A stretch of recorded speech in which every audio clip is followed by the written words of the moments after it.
Nervously, the booby hen rises, exposing the chick.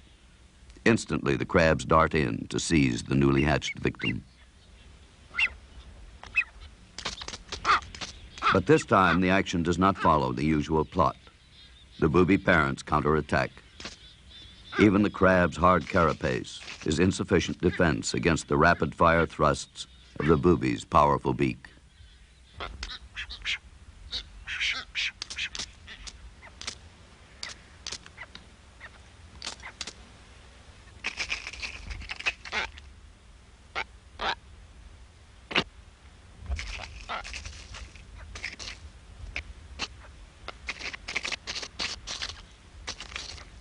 Unerringly, the booby's beak has found the chink in the crab's armor.